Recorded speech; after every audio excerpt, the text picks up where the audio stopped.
정체성을 유지하고 있는 인간의 뇌와 소통을 합니다. 계속. 이거는 충분히 가능할 것 같은 게 신경세포, 뉴런을 통해서 소통을 할 수 있겠죠. 안녕하세요, 김흥빈입니다. 오늘은 제가 최근에 재밌게 본 드라마 얘기를 해보려고 합니다. 기생수 더 그레이라는 작품인데요. 같은 이름의 일본 만화를 원작으로 하고 있죠. 제목이 기생충, 벌레가 아니고 기생수, 짐승이라는 것이 굉장히 흥미로웠어요. 왜냐하면 보통 우리가 기생충이라고 그러는데 벌레가 아닌 기생수, 짐승이라는 의미를 부여했거든요. 그 드라마를 다 보고 나니까 이해가 되더라고요. 아마도 그 작가는 기생수에 인간까지 포함시킨 것 같았습니다. 이 기생수에 등장하는 기생생물은요, 모습이 아주 기묘해요. 우주의 송구로 되어 있는데 탁 떨어지면은 껍데기가 깨지면서 애벌레가 나오는데요. 그럼 그 껍데기는 알 껍질이라기보다는 지구에 오기 위한 일종의 착륙선이 아닐까 생각을 해봅니다. 어쨌든 그 나온 애벌레는요, 젤리처럼 유연하기도 하고 굉장히 빨리 움직여요. 다리도 여러 개 있어요. 꼬리를 막 흔들면서 가는데 언뜻 보면 이 도마뱀인가? 그렇게 보이기도 해요. 기생생물이 인간의 뇌로 침투하거든요. 귀로 들어가든지 뭐 코로 들어가든지 뇌로 들어가서 뇌를 완전히 대체하고 그 몸을 장악합니다. 그래서 숙주를 조종하는 거죠. 완전히 그 숙주를 좀비처럼 만들어버리는 것이죠. 그렇다면 여기서 질문을 하나 해볼 텐데요. 과연 정말 저렇게 숙주를 장악해서 조종하는 기생생물이 실존하는가? 답은 그렇습니다. 네입니다. 숙주의 신경계를 감염해서 숙주를 조종하는 그런 생물을 신경기생생물이라고 부릅니다. 단세포 미생물에서부터요, 곤충에 이르기까지 다양해요, 아주. 우리 사람을 포함해서 모든 동물을 감염할 수 있는데요. 인간의 경우에는 신경계가 워낙 복잡해서 이 영화 속 같은 상황은 거의 불가능해 보입니다. 잘 알려진 신경기생생물 가운데 하나는요, 톡소포자충이라는 건데요. 학명으로는 톡소플라즈마 곤디라고 부릅니다. 톡소포자충이라고 그러니까 벌레가 떠오르는데요. 이건 그런 벌레는 아니고요. 맨눈으로 볼 수 없는 기생미생물이에요. 톡소포자충의 최종 목적지는 고양이과 동물입니다. 그러니까 우리가 기르는 우리 고양이, 호랑이, 사자, 표범 이런 고양이과 동물이 최종 목적지예요. 그 목적지에 도달하기 위해서 거쳐가는 동물이 있어요. 이 모든 동물은 체류주에 불과합니다. 왜 고양이과 동물이 최종 목적지냐? 고양이과 동물에서만 얘네가 다 자라서 어른, 성충이 되어서 짝짓기를 통해서 알을 낳거든요. 그러니까 나머지 동물은 유충을 보관하는 일종의 타가시설이라고 비유해 볼 수 있겠죠. 생물학에서는요, 전자와 후자를 각각 최종 숙주와 중간 숙주라고 부릅니다. 그런데 이 톡소포자충이요, 아주 놀라운 숙주 조종 기술을 보여줍니다. 예를 들어서요, 이 쥐가 이 톡소포자충에 감염되잖아요. 그럼 얘가 학습력과 기억력이 확 떨어져요. 그래서 원래 쥐들은 쥐구멍에 숨고 어두운 데로 가야 되는데 탁 트인 야외에서 보내는 시간이 많아지고요. 더욱 놀라운 거는 고양이 오줌 냄새를 개의치 않아요. 아니, 오히려 그 향기에 끌려가요. 정상 상태에서는 고양이 냄새가 나면 얼른 도망가야죠. 이렇게 쓸데없이 용감해진 쥐가요, 거의 날 잡아 잡수라는 식으로 고양이에게 다가갑니다.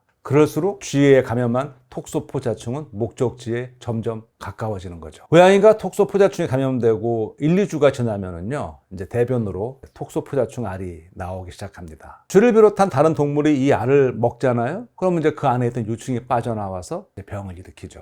그렇게 되면 그 동물에서 면역세포가 출동을 합니다. 면역세포가 출동하면 싸움이 일어나겠죠? 그런데 이때 일부 유충은 주머니를 만들고 그 안에 숨기도 해요. 이런 주머니가 만들어지는 장소가 주로 뇌와 눈, 근육 등입니다. 자, 그러면 톡소포자충이 인간의 뇌도 장악할 수 있을까요? 만약 이 질문에 예, 아니오로 답하라 한다면 저는 일단 아니오라고 말하겠습니다. 사람은 톡소포자충에 감염되어도요, 보통 별 증상이 없습니다. 왜냐하면 면역계가 이 침입자들을 다 처리할 수 있기 때문이죠. 정상적인 면역 방어 체계를 가지고 있다는 말입니다. 그런데 면역 체계가 약화된 사람, 예를 들어서 후천적 면역 결핍증 환자는요, 뇌와 관련된 증상이 나타난다고 합니다. 그러니까 두통, 발작, 혼란 및 환각과 같은 그런 심각한 신경 증상이 유발될 수 있대요. 최근 들어서는 이 톡소포자충 감염이 조울증 같은 정신질환과도 연관될 수 있다는 보고가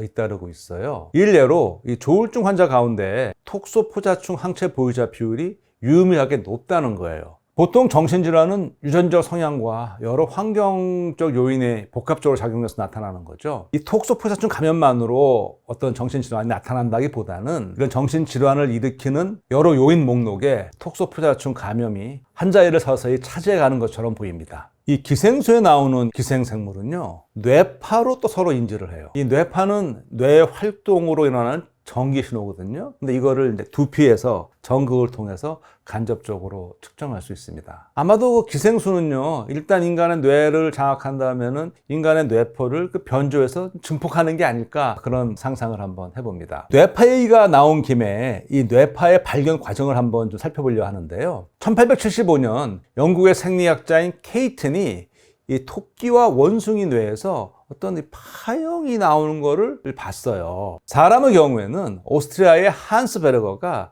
1929년에 두개골이 손상된 환자의 두피 아래에 백금 전극 2개를 넣어서 얻은 이 전이차를 기록한 게 처음입니다. 이를 본 베르거는요, 야, 이렇게 하면 굳이 사람의 이 머리에 상처를 내지 않아도 두피에 그냥 전극을 부착해서 뇌파를 잴 수 있겠다 라고 생각했고, 그것을 뇌전도라고 명명했습니다. 자, 그러면은요, 이 한스 베르거가 어떻게 뇌파를 잴 수 있었을까요? 사실 그 1924년에 한스 베르거가 뇌파 기록 장치, 뇌파 검사기죠. 이걸 먼저 발명을 했어요. 뇌파 검사기를 발명하게 된 계기가 아주 흥미로워요. 베르거는 어린 시절에는 천문학자를 꿈꿨대요. 그런데 대학에 들어가서는 한 학기 만에 자퇴를 하고 육군에 입대를 했어요. 군대에서 이 작전 수행 중에 커다란 대포 바퀴 아주 깔릴 뻔한 아찔한 사고를 겪었답니다. 그런데요, 아주 신기하게 그의 여동생이 베르거가 죽을 뻔했던 그 순간에 갑자기 큰 공포를 느꼈다면서 그 사실을 전보로 알려온 거예요. 베르거는 마치 텔레파시 같은 경험을 한 거죠. 그러고는 베르거는 이렇게 생각했다는 거예요. 뇌의 어느 부분에서 이런 초자연적인 에너지가 발생하는지 알아내야겠다, 이렇게 생각했다는 거죠. 그래서 만든 게 바로 최초의 뇌파 검사기랍니다. 베르거는 이 기계를 뇌의 거울이라고 불렀어요. 하지만 자기 자신도 이 기기의 작동 원리를 정확히 알지는 못했죠. 그러니까 당연히 당시의 정신과 의사들이나 신경과학자들은 이 기계를 이렇게 대수롭게 여기지 않았죠. 기기에서 나타나는, 그 기기가 보여주는 그래프가 사람의 성격을 나타내고 영혼의 지문과도 같다고 아주 열심히 얘기했지만 사람들은 별로 귀를 기울이지 않았죠. 그럼에도 불구하고요, 베르거는 정말 우직하게 계속 뇌파 검사기를 고집했고요. 이 장치는 점차 받아들여지게 되었습니다. 이 사진은요, 베르거가 1927년에 딸의 뇌파의 기록을 보고 있는 그런 모습입니다. 오늘날에는 뇌파 검사는 병원에서 수행하는 하나의 진료 수단이 되었죠. 뇌파 검사를 할 때는 두피에 전극을 부착하고 뇌의 미세한 전기 활동을 증폭하여 이제 기록하는 검사죠. 이렇게 하면 그 시간이나 상황마다 변하는 뇌 기능 변화를 볼 수가 있습니다. 뇌파 검사는 깨어있는 상태에서 시행하기도 하고요, 또는 잠이 든 수면 상태에서 시행할 수도 있습니다. 전극만 부착해서 시행하기 때문에요, 통증도 없고 비교적 간단하게 시행할 수 있는 그런 검사입니다. 뇌파 검사는 주로 뇌전증을 진단하고 감별하는 데 사용되고요,